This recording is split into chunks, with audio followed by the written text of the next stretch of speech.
అసలే గోదావరిలో మర్యాద తగ్గొచ్చు కదా. వద్దంటే వదలతాం ఏంటి? మేము గోదావరిలో పట్టు పట్టు మరీ తినిపిస్తాం.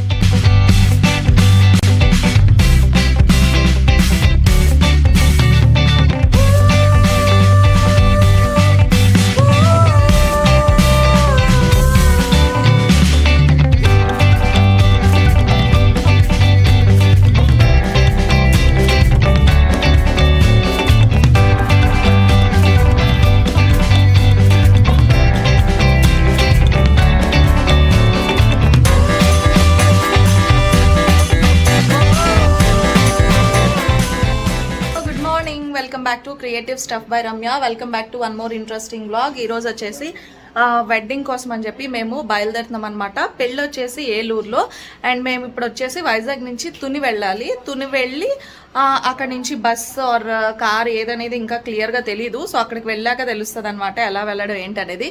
సో ప్రజెంట్ అయితే పెళ్ళి ఈవెంట్కి వెళ్ళడం కోసం అయితే రెడీ అయిపోయాను. అండ్ చూడండి ఇవన్నీ ప్యాక్ చేసిన బ్యాగ్స్ అనమాట. ఇందులో పెద్ద ఎక్కువ ఏం లగేజ్ కాదు. ఇందులో డ్రేప్ చేసిన సారీస్ ఉన్నాయి. ఇందులో నావి ఆదిత్యవి బట్టలు అండ్ ఇది స్కిన్ కేర్ హెయిర్ జ్యువెలరీ అన్నిటికీ సంబంధించిన ఐటమ్స్ అనమాట. సో ఇప్పుడైతే నేను స్టార్ట్ అయిపోబోతున్నాను. ఇప్పుడు వచ్చేసి ఆంటీ వాళ్ళ దగ్గరికి వెళ్ళాలి. ఆంటీ వాళ్ళు కార్ పట్టుకొని వస్తున్నారనమాట, ఆంటీ బాబాయ్ వాళ్ళు. సో వాళ్ళ దగ్గరికి వెళ్ళిపోవడమే. అక్కడికి వెళ్ళిన తర్వాత మళ్ళీ మిమ్మల్ని కలుస్తా. సో ఫైనలీ ఆంటీ వాళ్ళు కూడా వచ్చేసారనమాట. ఆంటీ, బాబాయ్, మమ్మీ, అక్క, నేను, ఆదిత్య మొత్తం మేమందరం కలిసి స్టార్ట్ అయ్యాము. యాక్చువల్గా ఏంటంటే తుని నుంచి పెళ్లి బస్సు అయితే బయలుదేరుతుంది అనమాట. సో పెళ్లి బస్సులో తుని నుంచి వెళ్దాము ఏలూరు వరకు అనుకున్నాం. ఎందుకంటే మార్నింగ్ నుంచి బాబాయ్ ఒక్కరే అనమాట, సింగిల్ హ్యాండ్ డ్రైవింగ్. బాబాయ్ ఒక్కరే డ్రైవ్ చేయాల్సి ఉంటుంది. సో శ్రీకాకుళం నుంచి ఏలూరు వరకు డ్రైవింగ్ అంటే కొంచెం కష్టం కదా. సో డ్రైవ్ చేయగలరా లేదా, ఒకవేళ ఓకే ఓపిక ఉంది పర్వాలేదు అనుకుంటే అప్పుడు తుని నుంచి కూడా ఇంకా ఏలూరు వరకు డైరెక్ట్గా వెళ్ళిపోదామని అయితే అనుకున్నాము. తునిలో వాళ్ళందరినీ ఒకసారి కలిసేసి అక్కడ లంచ్ అది చేసేసి స్టార్ట్ అవుతున్నాం అనమాట. యాక్చువల్గా చాలా ఎండగా ఉండేది, కాకపోతే క్లైమేట్ మాకు బాగా సపోర్ట్ చేసిందనమాట. మంచిగా చల్లగా మారిపోయింది వాతావరణం అంతా. సో క్లైమేట్ సపోర్ట్ చేయటం వల్ల మేము కూడా ఇంకేం ప్రాబ్లం లేకుండా ఇబ్బంది లేకుండా ఏలూరు వరకు కార్లో హ్యాపీగా అయితే వచ్చేసాం అనమాట. సో మొత్తానికి ఫైనల్లీ మార్నింగ్ స్టార్ట్ అయితే శ్రీకాకుళంలో వాళ్ళు ఈవినింగ్కి మేమైతే రీచ్ అయ్యామన్నమాట. ఇది మా రూమ్ అనమాట. చూడండి వెనకాల మిల్లర్ లో ఇది నా సారీ బ్లౌజ్ వర్క్. ఓకే, ఇది బ్లౌజ్ వర్క్ అనమాట. సో సారీకి బ్లౌజ్ అయితే పర్ఫెక్ట్ గా సెట్ అయింది. అండ్ ఇదంతా సూట్ రూమ్ అనమాట. 2 బెడ్స్ ఇచ్చారు, ఏసీ ఇచ్చారు, మంచిగా చల్లగా ప్రశాంతంగా ఉంది. రెడీ అయ్యి మేము పిచ్చిగా చేసేసాము. బ్యాంగిల్స్ వేసుకొని ఇలా సింపుల్ నెక్ పీస్ వేసేసుకొని నేనైతే రెడీ అయిపోయాను. సో ఇప్పుడైతే రిసెప్షన్ కి టైం అయిపోతుంది, వెళ్ళిపోవాలి. చాలా గ్రీన్ పింక్ మ్యాచింగ్. చిన్న అంటే ఎప్పుడైనా మా అమ్మ చీర, మా అక్కది పట్టు, పోచంపల్లి పట్టు. పెళ్ళికి వచ్చిన వాళ్ళందరికీ కూడా రూమ్స్ ఇస్తారు కదా. సో మాకైతే హోటల్లో రూమ్ ఇచ్చారనమాట. హోటల్ నుంచి ఇప్పుడు మేము మండపానికి అయితే వెళ్ళాలి. మేము వెళ్ళేసరికి అక్కడ ఊరేగింపు అది జరుగుతుందనమాట. ఏంటి ఊరేగింపు అనుకుంటే మండపానికి పెళ్లి కొడుకుని తీసుకెళ్లేటప్పుడు చాలా వాళ్ళ స్టైల్లో వాళ్ళు చేస్తున్న గ్రాండ్ వెల్కమ్ అనమాట ఇది. సో పెళ్లి కొడుకు ఎంట్రీ కోసం పెళ్లి కొడుకుని కార్లో కూర్చోబెట్టి డీజేలతో డాన్స్ చేపించి చాలా గ్రాండ్గా వెల్కమ్ అయితే చేపించారు. సో మా తమ్ముడు డ్రైవ్ చేస్తున్నాడు అండ్ వాళ్ళ బావగారు పెళ్లి కదా. సో గణేష్ వచ్చేసి కార్లో కూర్చున్నాడు అనమాట. సో డీజే సెటప్తో ఇంకా మంచిగా ఫుల్ గ్రాండ్ వెల్కమ్ అయితే చెప్పించారు వాళ్ళు. నేను విన్న దాని ప్రకారం నాకు తెలుస్తుంది ఏంటంటే ఏలూరులో అంటే గోదావరి సైడ్ అల్లుడిని మండపానికి తీసుకెళ్లే ముందు అన్ని వీధులు తిప్పి మా అల్లుడు అని చెప్పి వాళ్ళు డైరెక్ట్గా అప్పుడు మండపానికి అయితే తీసుకెళ్తారంట. డైరెక్ట్గా మండపానికి అయితే ఎంట్రీగా ఉండదు. సో ఫస్ట్ అందరికీ ప్రతి వీధి ఊరేగించి మా అల్లుడు అని చెప్పి అప్పుడు వాళ్ళు డైరెక్ట్గా మండపానికి అయితే తీసుకెళ్తారట. సో ఈ ఊరేగింపు సగంలో ఉంటుండగా మేమైతే వచ్చాము.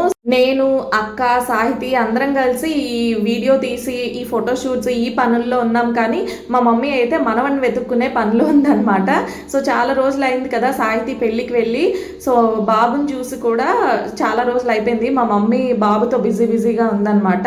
సో చాలా రోజులు అయింది కాబట్టి బాబుని ఎత్తుకొని కాస్త తనివి తీర ముద్దాడుతుంది. అండ్ ఇది కళ్యాణ మండపం వచ్చేసి చాలా పెద్ద కళ్యాణ మండపం, కానీ చాలా పాతదన్నమాట. సో పాతకాలం కళ్యాణ మండపం మండపం ఇది, కానీ చాలా పెద్దదన్నమాట.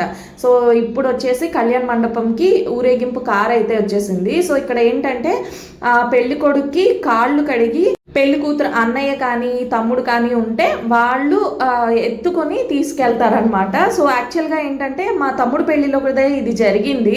మా తమ్ముడు మండపానికి రాగానే మా తమ్ముడికి కాళ్ళు కడిగి షూ వేసి మా తమ్ముడిని అక్కడి నుంచి మండపం లోపలికి ఎత్తుకొని తీసుకెళ్తారనమాట. సో మా తమ్ముడు పెళ్లిలో నేను అన్ని వ్లాగ్స్ అసలు పెట్టలేకపోయాను, ఎందుకంటే నేను ఫుల్ బిజీగా ఉండటం వల్ల. అండ్ వీళ్ళ పెళ్ళి మాత్రం అలా కాదనమాట. సో మనం అక్కడ గెస్ట్ కాబట్టి మనం ఇంకేమి మనం అన్నిట్లో ఇన్వాల్వ్ అవ్వాల్సిన అవసరం ఉండదు కాబట్టి మన కెమెరాతో మనం అయితే బిజీగా ఉండొచ్చు. కానీ మా తమ్ముడు పెళ్లిలో అయితే అలా కాదు కదా. ఇదిగోండి చూడండి, మన వేదాంశ్ బాబు అప్పుడే నిద్ర లేచాడనమాట, చాలా మత్తుగా ఉన్నాడు. సో చక్కగా అసలు పెళ్లిలో ఇబ్బంది పెట్టకుండా ఎంత చక్కగా ఎవరు పిలిస్తే వాళ్ళ దగ్గరికి వెళ్ళిపోయి అసలు ఏ ప్రాబ్లం క్రియేట్ చేయకుండా అల్లరి అనేది లేకుండా ఎంత బుద్ధిగా ఉన్నాడో. సో కానీ నో దిష్టి, ప్లీజ్ ఎవరు దిష్టి పెట్టకండి మా వేదాంశ్ బాబుకి. అండ్ మా లక్కీ కూడా అలాగే ఉండేవాడు. మా పెద్దబ్బాయి లక్కీ చిన్నప్పుడు కరెక్ట్గా ఇదే ఏజ్లో మా చిన్నమాయి పెళ్ళి అయిందనమాట. సో ఆ టైంలో మా లక్కీ కూడా అలాగే ఉండేవాడు, చాలా బుద్ధిగా. సో చూడండి ఇక్కడ అంతా హడావిడి స్టార్ట్ అయిందనమాట. కాళ్ళు కడిగి షూ వేసి ఇప్పుడు వచ్చేసి గొడుగు వేసి బావగారిని మండపం లోపలికి అయితే తీసుకెళ్తున్నారనమాట. సో తీసుకెళ్లేటప్పుడు వాళ్ళ హడావిడి అయితే మామూలుగా లేదు. అండ్ పెళ్లి కూతురు ఫ్యామిలీలో బాయ్స్ గ్యాంగ్ ఎక్కువ ఉన్నారనమాట. సో గొడుగు ఉన్నది పెళ్లి కూతురు అన్నయ్య. సో ఈ బాయ్స్ గ్యాంగ్ ఎక్కువ ఉన్నారు కదా, వాళ్ళందరూ కలిసి చక్కగా ఎత్తుకొని చాలా గ్రాండ్గా వెల్కమ్ చెప్పారు. పెళ్లి కొడుకుని అయితే లోపలికి తీసుకెళ్ళిపోతున్నారు. ఇంతలోప మనవడితో ముద్దులాడే పనిలో మా వాళ్ళందరూ పడ్డారనమాట. మా బాబాయ్ చక్కగా మనవాడిని ఎత్తేసుకొని మేమందరం కలిసి ఇంకా డైరెక్ట్గా పెళ్లి కొడుకు దగ్గరికి అయితే వెళ్తున్నాము. ఎలా వాళ్ళు వెల్కమ్ చెప్తున్నారు, ఏం చేస్తున్నారని. సో పదండి మీరు కూడా నాతో పాటు అక్కడ ఏం జరుగుతుందో చూసేద్దాం.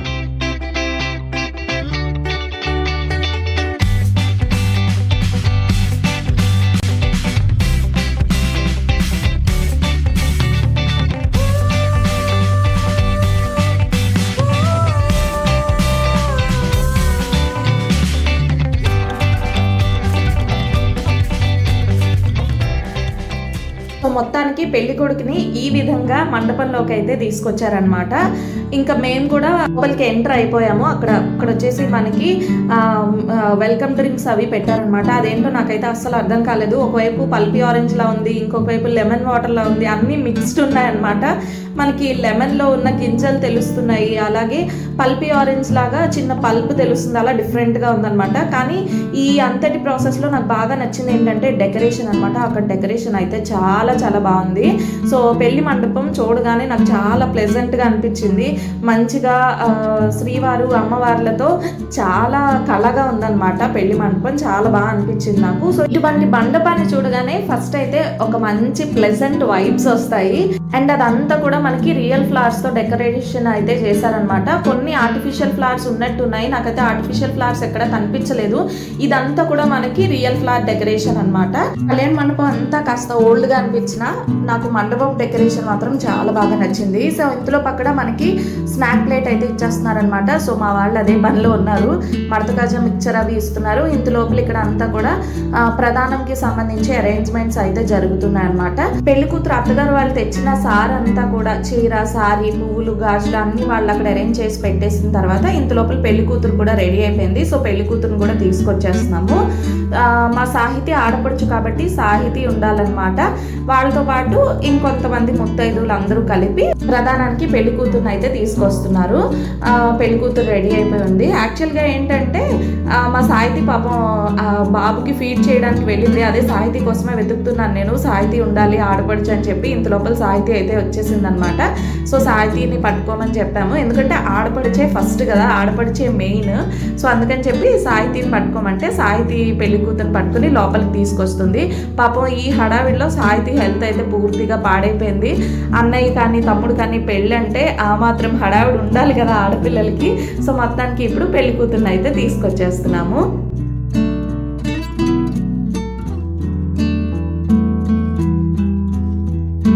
గోదావరి ఆచారం ప్రకారం ప్రధానం ఇంకా పెళ్లి ఎలా జరుగుతుంది అనేది నెక్స్ట్ వీడియోలో చూద్దాం. ప్రధానం పెళ్లి వ్లాగ్ చూడాలంటే సబ్స్క్రైబ్ చేసుకోండి. స్టైల్లో పెళ్లి కొడుక్కి వాళ్ళు చెప్పిన వెల్కమ్ ని చూసేసాం కదా. సో వీళ్ళ స్టైల్లో ప్రధానం ఎలా జరగబోతుంది ఏంటి అనేది నెక్స్ట్ వ్లాగ్ లో చూసేద్దాం. సో ఇది వాళ్ళ వీడియో అయితే. హోప్ ఈ వీడియో మీ అందరికీ నచ్చింది అనుకుంటున్నాను. నచ్చితే తప్పకుండా వీడియోని లైక్ చేయండి, షేర్ చేయండి, ఎలా అనిపించింది అనేది కామెంట్ చేయండి. మీలో ఎంతమంది గోదావరిలు ఉన్నారనేది కూడా నాకు కామెంట్స్లో చెప్పండి. సో మరొక మంచి వీడియోలో కలుద్దాం. Bye guys.